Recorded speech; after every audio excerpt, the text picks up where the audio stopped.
put it in my head like, you know, I could get it too, you know, that fast money, and I care not to talk about it, but, you know, I got hooked up when I was young, like 15 years old, you know, went from smoking blunt.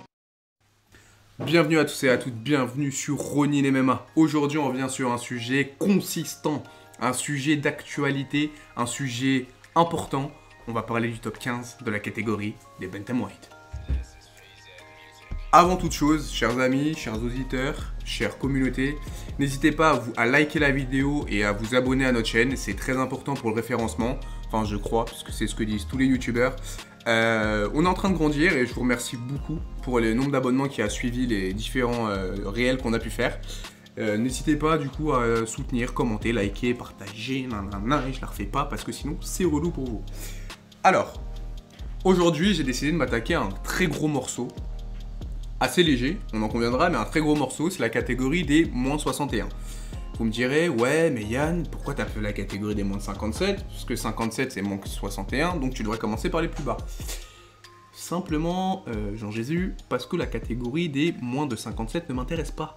Et que moi je fais ces vidéos parce que j'y trouve un intérêt. La catégorie des moins de 57, c'est une catégorie qui est actuellement en cours de discussion, ou en tout cas il y a eu des discussions pour la supprimer parce qu'il y a trop peu de haut niveau. Grosso modo, t'as Royval, t'as Moreno, et c'est à peu près tout à l'heure actuelle parce que Figueiredo est parti. Tu vas toujours nous trouver des mecs qui sont assez chauds et costauds, hein, mais grosso modo, s'il y a eu 4 combats pour le titre entre Figueiredo et Moreno, c'est pas pour rien. Bref, petit aparté est fait, donc on va vraiment se concentrer sur la catégorie des moins de 61 et vous allez voir, cette catégorie, elle est relevée. Avant toute chose, disclaimer, on va parler d'un petit sujet qui est assez important et qui, je crois, régit un petit peu le monde.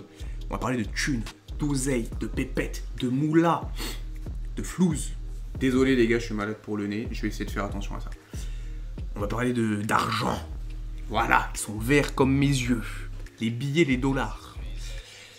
Simplement, pour introduire une notion simple, c'est combien sont rémunérés les combattants et pourquoi est-ce que rentrer dans le top 15, c'est aussi au-delà de l'aspect sportif, c'est aussi une aubaine pour les combattants. Simplement, ce qu'il faut savoir, c'est que les salaires, un débutant, grosso modo, c'est entre 12 et 15 000 dollars par combat, avec une prime de victoire équivalente au montant du salaire de base. Pour faire simple et résumer ce que je viens de dire, en gros, tu prends 15 000 plus 15 000 si tu gagnes. Si tu perds, tu prends que 15 000, entre 12 et 15. Et si tu gagnes, bah, du coup, tu doubles et tu te fais un 30 000. Ce qui en soi est que dalle. On va pas se mentir, c'est que dalle, mais vraiment que dalle, parce que derrière, tu as les impôts, ton coach à payer, et grosso modo, en fonction des combattants, généralement, c'est 10%. J'ai vu une vidéo de Clément Marcoux, d'ailleurs, qui parlait de la rémunération. Mais comme c'est un athlète c'est comme si tu commences, je sais pas s'il y a des histoires de pourcentage, parce que ça me paraîtrait énorme de prendre 10% de 12 000, enfin ça fait quand même un salaire assez conséquent pour le... Enfin quoique non, pas tant que ça en fait. Mais bon, ouais, tu m'enlèves 1000 balles quand même sur ma prime de combattant, sachant qu'il y a les taxes et tout, ouais, tu te fais un petit 8000, bon. Tu vis dans la précarité. Clairement, si tu commences à l'UFC, t'es dans la précarité. Ensuite, si tu commences à augmenter et passer dans le top 30, tu passes sur des salaires plus importants. Donc, tu vois ton classement, donc là on commence à avoir un petit peu de beurre. Tu peux beurrer tes épinards. Tu n'es plus obligé de manger uniquement les restes de ton voisin quand il n'a plus faim. Tu peux passer à des salaires entre 50 et 500K. Donc 50, ça commence à être assez intéressant. Ton épinard, tu peux le garnir avec un petit peu de jambon si tu es fin cuisinier et que tu as un petit palais... assez développé. 500, on va en convenir, un 500K, c'est lors de très très gros événements, généralement plutôt les numérotés, il faut avoir une sacrée habilité derrière, parce que 500K de mémoire, un gars qui est que top 30, 500 c'est vrai que ça me paraît énorme, mais c'est ce qui était indiqué dessus. Et pour le top 10, c'est entre 150K et 1 million. Enfin, et même plusieurs millions, parce que quand tu vois que des McGregor ont pris 10 millions sur différents combats, ça va dépendre. En gros, 150K, tu arrives quand même à un palier quand même qui est relativement intéressant. Donc voilà. Donc là, vous vous doutez bien qu'on parle de personnes qui sont très, très, très bien. Donc quand on parle de gens qui peuvent mettre typiquement beurre, crème, viande et pourquoi pas, admettons, des fruits dans leurs épinards. Donc typiquement, c'est pas les gens qui sont le plus à plaindre, c'est même le haut du panier des combattants. Logique, top 15, top 15, les 15 meilleurs. J'ai pas inventé de choses, c'est vrai, mais bon, c'était une bonne chose de l'expliquer. Ensuite, effectivement, il y a un rapport entre la hype et le salaire, forcément. Donc Morgan Charrière, par exemple, ça fait 78 000 €, enfin dollars, ça fait 72 000 €, alors qu'il est classé 75e mondial. Donc là, les histoires de classement ne fonctionnent pas, mais Morgan Charrière, comme il est beaucoup suivi sur les réseaux sociaux, c'est quelqu'un qui derrière va avoir une hype, donc des prétentions salariales à hausse. Hein, toujours, c'est la loi du marché, hein, qu'est-ce que tu apportes permet de décider ton niveau de rémunération. La partie sur la rémunération étant finie, on peut maintenant attaquer le cœur du sujet. On va parler du top 15. Donc en 15e position, pour ouvrir le bal, on va parler d'un vétéran, donc Pedro Munoz, qui est rentré à l'UFC il y a déjà 10 piges.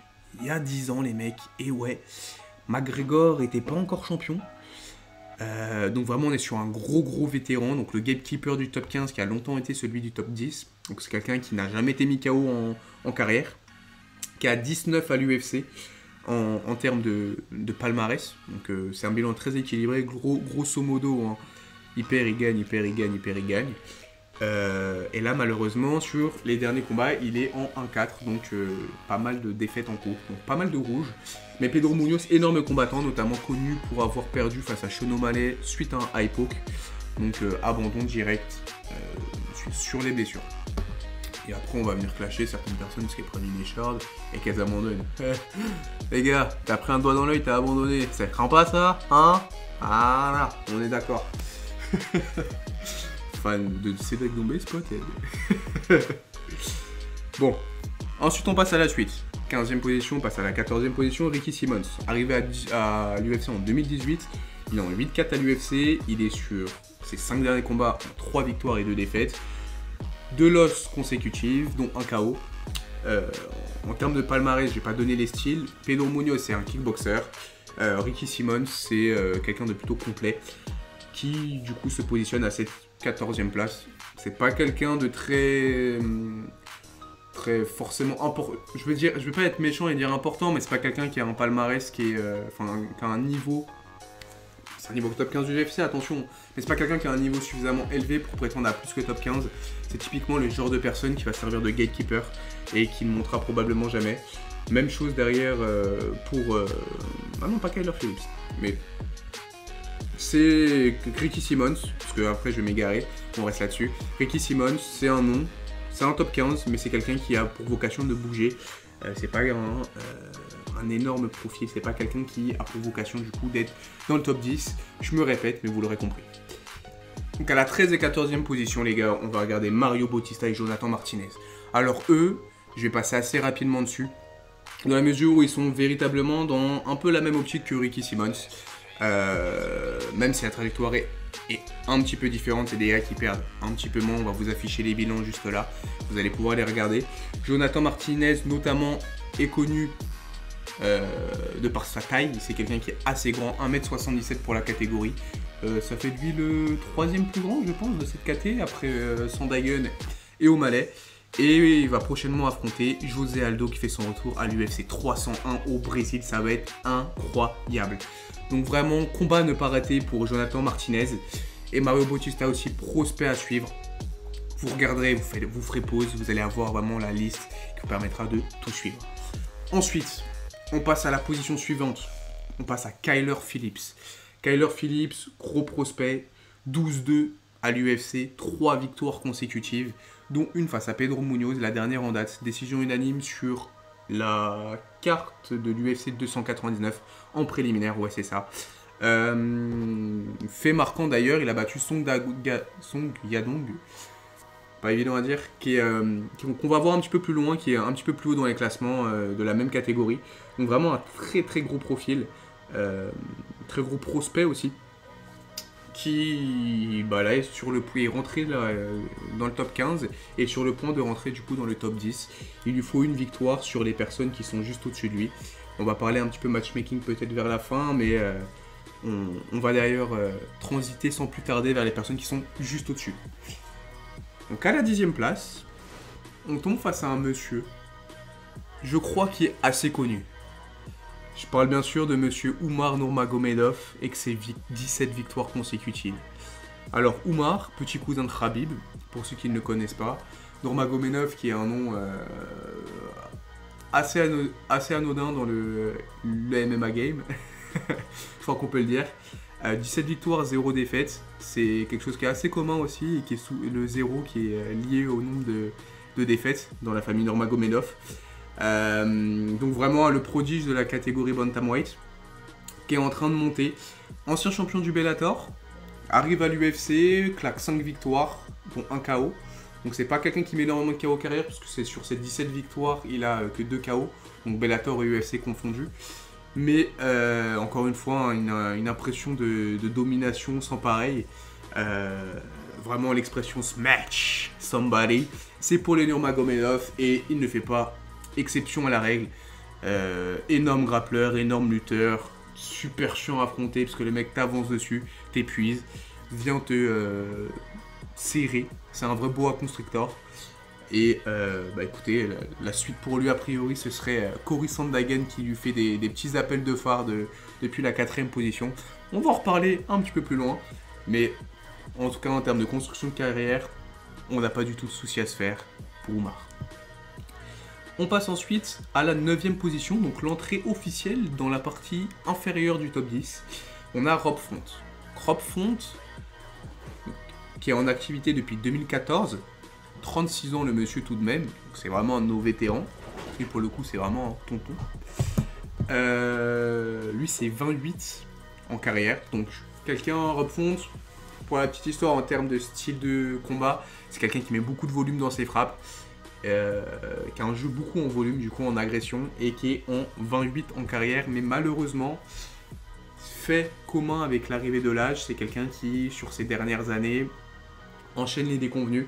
Donc il est en 1-4 sur ses 5 derniers combats, ce qui est assez dur pour ce combattant, mais j'ai envie de dire que c'est la suite logique des choses.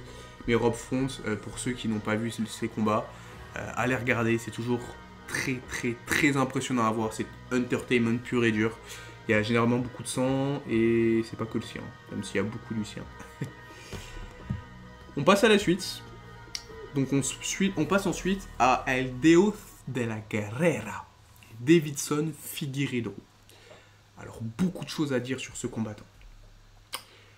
Combattant déjà aussi assez expérimenté, assez âgé, arrivé en 2017 à l'UFC, il a 36 ans à l'heure actuelle.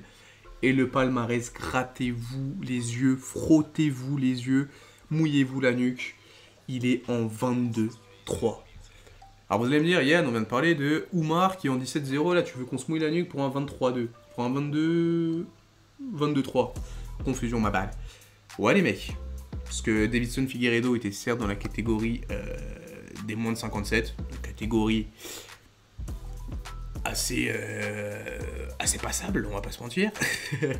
Mais c'est quelqu'un qui n'a connu la défaite que 3 fois en carrière, dont 2 fois face à Moreno. Donc énorme palmarès, et chose très impressionnante pour la catégorie dans laquelle il combattait, c'est que ce mec a la foudre dans les mains. Les KO, c'est quelque chose d'assez rare dans la catégorie des moins de 57.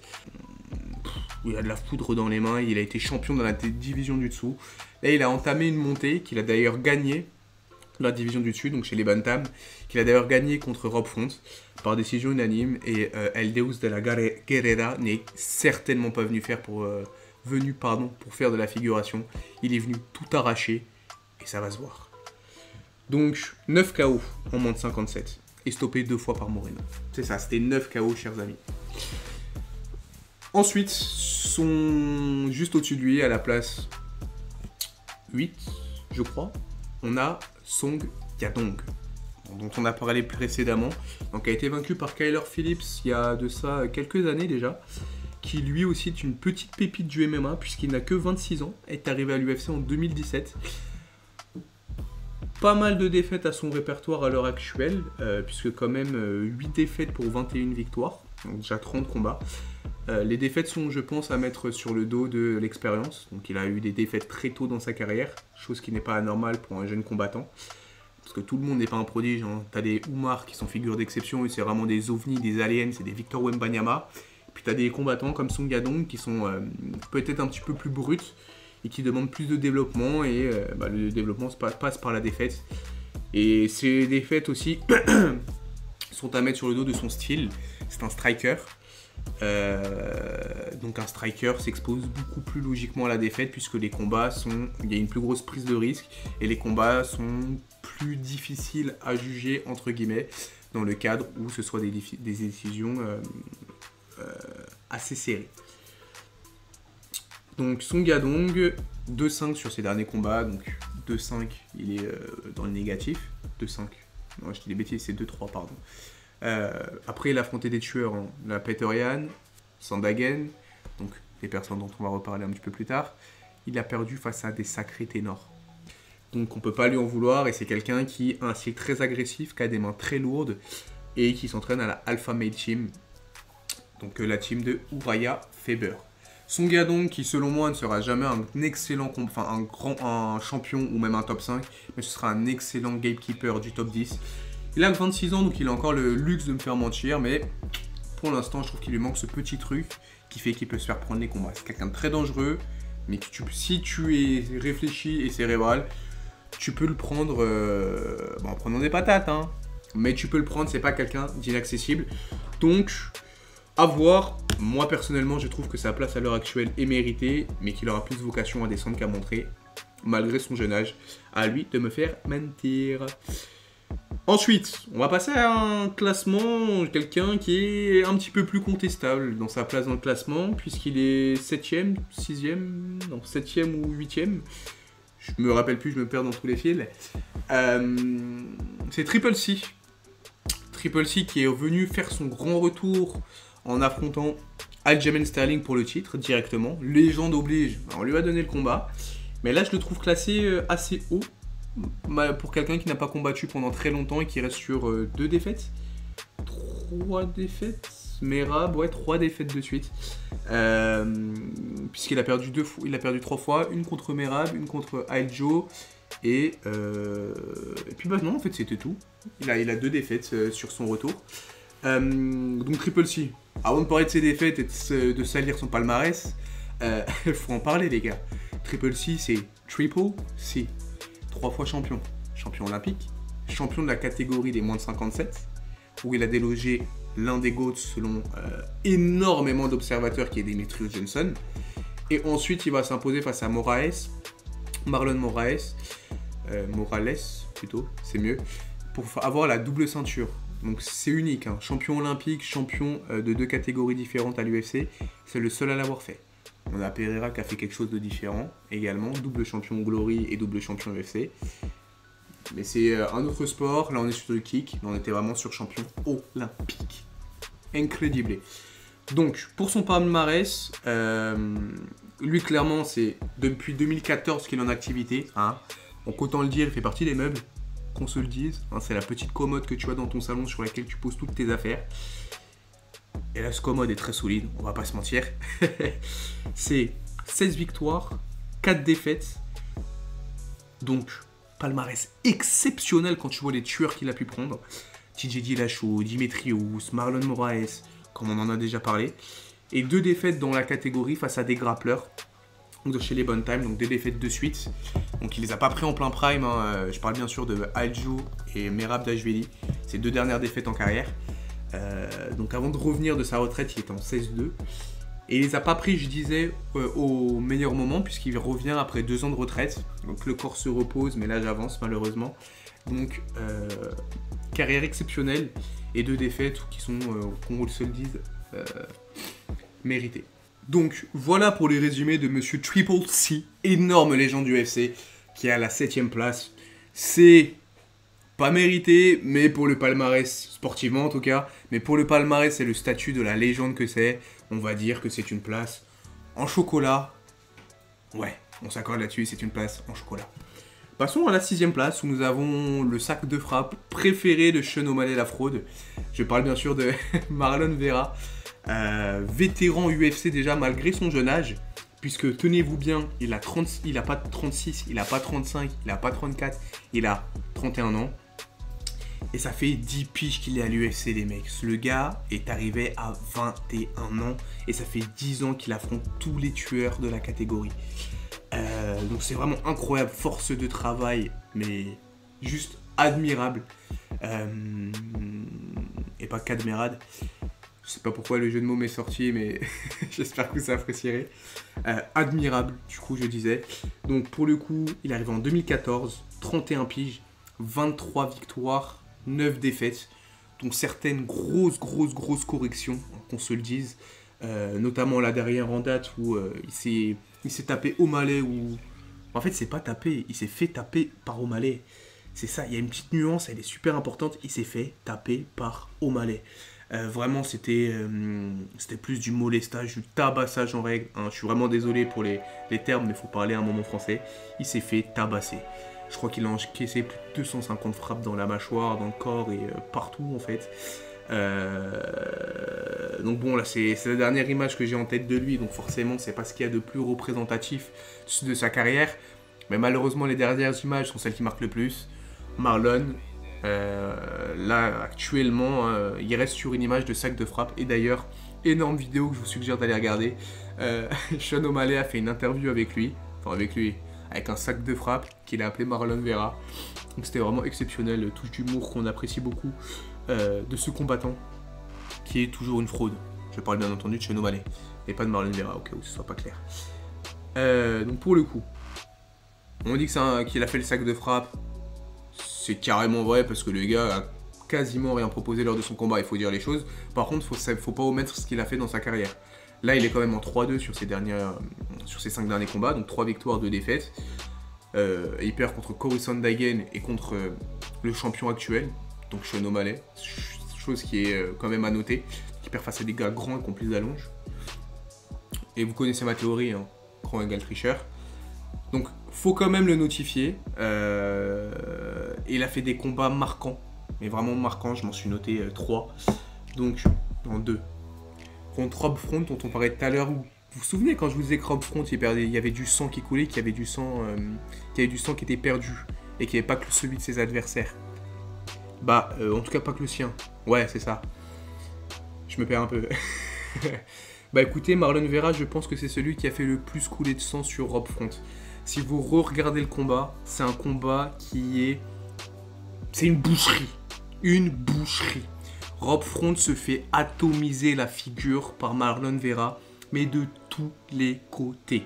Vraiment, c'est une correction. Rob Font, comme on l'a dit, utilise beaucoup de volume. Vera, il cherche l'impact. Vera veut t'arracher la tête à chaque moment du combat. Et il lui a arraché le visage. Font, très dur le bonhomme. À 2 doigts de tomber KO, peut-être 3 fois dans le combat. Vraiment, si vous avez l'occasion de regarder ce combat, c'est un banger. À voir absolument. Et puis aussi, chose marquante chez Marlon Vera, c'est l'un des 2 seuls hommes à avoir mis KO Dominick Cruz. Donc Dominick Cruz, dont on n'a pas parlé d'ailleurs, qui est assez étonnant, je crois que je l'ai oublié. Ouais, j'ai dû l'oublier. Je m'excuse pour cette confusion, je crois qu'il est à la 9ème position. De toute façon, on vous passera si jamais le petit défilé. Mais Dominick Cruz aussi. Donc on va pas revenir dessus tout de suite. Peut-être à la fin je ferai une mention. Mais il a battu Dominick Cruz du coup qui est un dieu. Véritablement un dieu du déplacement. Le gars c'est un ninja.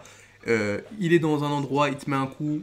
Tu clignes des yeux. C'est même pas tu fermes les yeux, c'est tu clignes des yeux. Il a disparu, il est dans ton dos en train de te tenter un takedown. Dominick Cruz, légende incroyable. Champion dominant pendant un certain temps. Donc il s'est fait déloger avec la manière par Cody Garbrandt, hein, faut le dire. Mais champion surdominant à son époque, il s'est fait sécher. Ouais. Il s'est fait sécher, high kick, nez pété. Et son bourreau n'est nul autre que Marlon Vera. Donc au-delà d'être un sac de frappe, il faut mettre du respect sur son nom. On passe maintenant à la position suivante où nous allons parler du coup de Petr Yan. Donc vous connaissez mon amour inconditionnel pour ce jeune homme. Petr Yan qui a 31 ans, il combat depuis 2018, 17 victoires, 5 défaites en carrière. Là il est sur une sale streak, 2 victoires et 3 défaites sur ses derniers combats. C'est pas très beau, c'est pas très flamboyant. Les vrais savent qu'il a gagné contre Sean O'Malley. Les vrais savent qu'il a perdu contre Aljamain Sterling suite à une disqualification. Donc c'est pas une vraie défaite, en plus c'est un combat qui était en train de dominer. Les vrais savent que je fais preuve de mauvaise foi parce que j'ai le seum. Mais par contre, parce que pour le coup de genou, véritablement c'est de sa faute. Peter, t'as été con. Par contre, pour le combat contre Sean O'Malley, je ne comprends toujours pas qu'on puisse dire que c'est lui qui a perdu. Sachant que si tu as des yeux et que tu n'as pas la cataracte, tu dois savoir qu'il s'est imposé. Ceci dit, il a renoué dernièrement avec la victoire face à Song Yadong. Donc il confirme son statut de gatekeeper du top 5. Combattant incroyable, striker d'élite, s'entraîne au Tiger Muay Thai. Ancien champion de la division également. Donc c'est pas n'importe qui, c'est quelqu'un sur qui on peut compter. Il a ça à son palmarès. Et malheureusement, pour ma part, il est victime d'un complot visant à mettre en lumière des combattants. Et ouais, il y a un délit de sale gueule sur sa tête. Ensuite, on va passer à mon combattant préféré de la catégorie. C'est nul autre que Cory Sandhagen, The Sandman, donc le marchand de sable. Et on peut le dire, il porte très bien son surnom. Donc c'est quelqu'un qui peut mettre des KO très vicieux, mais très vicieux. Donc lui il est à l'UFC depuis 2018, 31 ans, donc relativement encore jeune. 17-4, donc 31 ans c'est l'âge de Doumbé, et lui il a déjà 17 combats, enfin plus de 17 combats, quasiment 20 combats. 3-2 sur ses 5 derniers combats. Donc pour le coup, lui également, il a une défaite face à TJ Dillashaw, qui pour moi n'est pas une défaite, mais une victoire de sa part, c'est une split, donc on peut dire que oui, c'était serré, donc ça peut être d'un côté comme de l'autre. Pour ma part, il a gagné, mais bon, j'accepte. TJ Dillashaw, c'est un nom, il fallait le faire monter. Et le combat était serré, tu as saisi l'occasion de de le faire gagner en faisant perdre Sandhagen. Bien joué Dana White, t'es un champion. Yes. Par contre, maintenant que mon seum il est évacué, lui pour le coup c'est vraiment pour moi le plus gros bourbier de toute la catégorie et le combattant le plus complet. I'm a wrestler now. Certains auront la référence. C'est donc un formidable striker qui a un jeu au sol redoutable. Donc il a de la soumission. Dernièrement il a fait des démonstrations de lutte face à Marlon Vera. Globalement il l'a contrôlé pendant 3 rounds. D'ailleurs c'est peut-être Cory Sandhagen, on se le dise. c'est un vrai lutteur daguestanais ce monsieur. Spectaculaire, une panoplie de coups incroyable, coup de genou sauté. Il est connu pour, Frankie Edgar s'en souvient encore. Spinning wheel kick, alterne très bien les deux gardes, bonne gestion de distance, grosse boxe anglaise, et combattant qui devrait, comme on l'a dit en début de vidéo, potentiellement affronter Umar, même si pour moi, il a le title shot. Et j'ai envie de voir ce combat face à Sean O'Malley. On passe ensuite à la position suivante, donc à la deuxième position où là il y a vraiment discussion puisqu'on parle bien sûr d'Aljamain Sterling qui sur le plan sportif mérite de l'être et il vient de monter de catégorie, il va affronter Kelvin Takata. Donc à voir comment est-ce qu'on positionne le jeune homme, est-ce qu'il est encore chez les Bantam ou est-ce qu'il monte chez les Feather? Eh ben on sait pas, mais pour l'instant il est dans les classements Bantamweight, il est à la deuxième position et s'il revient dans cette catégorie c'est totalement mérité. Donc Aljo, c'est simple, il est arrivé à l'UFC en 2014, 34 piges. Le gars, c'est 23-4 en MMA. Et là, à l'heure actuelle, c'est le mec qui a le plus défendu la ceinture des Bantamweight. Donc c'est potentiellement le plus grand champion de l'histoire de la catégorie. On parle pas de manière, on parle pas de style, on parle pas d'appréciation stylistique et de capacité à finir un adversaire. On parle pas de hype, on parle de défense de titre et de gagner un combat. Je parle pour tous les gens Jésus derrière la caméra qui disent « Ouais, mais il met KO personne, c'est pas un vrai combattant. » Chacal, le KO c'est bien, la victoire c'est mieux. Parce que si tu veux mettre un gars KO, hashtag Saint-Denis, que tu viens, que t'es bourrin et que tu te fais connecter, le KO il est pour toi. Là, Joe, bon bah... Il a pris un KO aussi, mais il gagne. Mais il gagne. En termes de palmarès, Aljo a battu quasiment les meilleurs de la catégorie, donc Petroyan x2, enfin x1 si je fais de mauvaise foi, parce qu'il y a un coup illégal où il fait quand même, on va pas se mentir, hein, Je suis une mauvaise foi parce que je suis fan de Peter. Par contre, il a fait un cinéma mais digne des meilleurs cours Florent de l'histoire. Le gars, je pense qu'il a une résidence à Hollywood, autrement c'est pas possible. Il a fait une simulation, c'était Neymar. Genre vraiment, ah, je suis touché, ah, appelez un docteur s'il vous plaît, je suis KO, il m'a mis un coup au genou. J'ai pas un coup de genou dans la tête, j'ai pas l'habitude de prendre des coups. Donc ouais, coup de genou dans la tête. Énorme simulateur, digne des plus grands héritiers des footballeurs brésiliens. En tout cas, si jamais un jour il va arrêter le MMA, il sait en quoi il peut se reconvertir. D'ailleurs, il va affronter Kelvin Kattar là, à l'UFC 300. Hâte de voir ce que ça va donner. Enfin, on va pouvoir parler de Merab Dvalishvili, donc de Machine, qui lui est en 17-4, 10 victoires consécutives, mesdames et messieurs. Machine à décision. Il fait des fights chiants, Merab. On va pas se mentir, le gars, il contrôle, il pose au sol, il tape, il saute dans les jambes, il contrôle, il pose au sol, il tape, il saute dans les jambes, il contrôle, il pose au sol, il tape, il saute dans les jambes. Je peux la refaire. Et ça, pendant 25 minutes. Pas de problème. Pas de problème. Donc 10 victoires de suite parce que le mec étouffe tous ses adversaires. Par contre, en termes de spectacle, hormis ce qu'il a fait à Triple C, quand il l'a soulevé comme si c'était son nourrisson, il n'y a pas énormément d'actions marquantes. C'est vraiment l'activité, le cardio et l'agressivité constante qui priment chez ce combattant. Et d'ailleurs, il devrait prendre, dans les deux sens du terme, donc en termes de combat et en termes de préhension, les coquins derrière la caméra, là je vous vois, calmez-vous, il devrait prendre Sean O'Malley. Puis transition toute trouvée, Sean O'Malley. Parlons-en, last but not least, comme disent nos amis américains. Sean O'Malley, champion de la catégorie du coup des bantamweight. Première défense de titre, magnifiquement bien réussie face à Marlon Vera, où véritablement, on en a parlé, hein, mais c'était un récital de striking. Combattant à la hype exceptionnelle, donc welcome to the Sugar Show, Dana White, Contender Series pour ceux qui n'ont pas la ref. Excellent striker, combattant folklorique au possible. L'un de ceux qui a le plus réussi sportivement, enfin sportivement parlant d'une part, mais également médiatiquement parlant, puisque c'est une superstar à l'heure actuelle, Sean O'Malley, à l'UFC. 18 victoires, une défaite. Certains diront qu'il a 19 victoires, puisque, enfin, surtout lui, plus que certains, surtout lui, diront que sa première défaite face à Marlon Vera n'en est pas une. Mais quoi qu'il arrive, après la performance qu'il a faite face à Marlon Vera lors du deuxième combat, on peut considérer que son honneur est lavé. Façon Georges Saint-Pierre qui, lui, ses deux seules défaites derrière ont été regagnées. Donc combattant spectaculaire, flamboyant, qui est en train de porter le nouvel étendard de la catégorie des bantamweight. Il se présente un peu comme une forme de Conor McGregor, Wish, un petit peu spectaculaire, gros striking, etc. Dans les faits, si tu mets le côté striker, c'est clair. Si tu ramènes sur le côté trash talking, bah écoute frérot, t'as encore beaucoup de progrès à faire, malheureusement. Hein, t'es pas le mec qui a le micro le plus saisissant de tous les temps. Mais on peut pas enlever le talent du bonhomme, c'est certainement le meilleur, c'est même sûr, c'est le meilleur striker de la catégorie. C'est le mec potentiellement qui fait le plus kiffer à regarder, en fonction des appréciations de chacun. Moi j'aime bien quand ça mixe, mais en striking en tout cas lui c'est le plus stylé.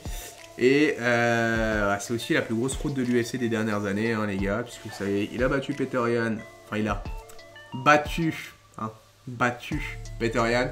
Mais bon, c'est un verre sur son palmarès, on va pas revenir dessus, on va pas refaire l'histoire. Sinon, bah écoutez, j'ai envie de vous dire que le conflit dans le monde n'existerait pas. Hein. J'ai voulu me lancer dans une blague un peu politique, je pense que je vais rester sur du MMA. Et pour ceux qui m'auront compris, mon regard est tourné vers le sud et vers l'est de l'Europe. Mais énorme combattant, par contre combattant qui doit rester concentré d'abord sur sa division, avant de se dire qu'il faut qu'il aille taper Ilia Topuria. Idée qui, à mon sens d'ailleurs, n'est pas forcément la meilleure qu'il ait toute sa carrière, qu'on se dise. Ilia Topuria, c'est vraiment le profil parfait pour lui poser énormément de problèmes. Mais bon, c'est une autre histoire. En tout cas, la vidéo elle est un petit peu longue, je vais vous lâcher maintenant, chers amis. Écoutez, moi en tout cas, c'était un vrai plaisir de faire cette vidéo. N'hésitez pas à me dire ce que vous en avez pensé. Quel est votre combattant préféré dans le jeu top 15? Qui est-ce que vous attendez plus haut, plus bas? Qui sont les nouvelles pépites qui peuvent arriver et qui peuvent vous satisfaire et que vous voulez voir combattre? Encore une fois, abonnez-vous, partagez, likez l'archétype et le coffret collector du youtubeur. Puis moi, je vous dis à très bientôt. Ciao.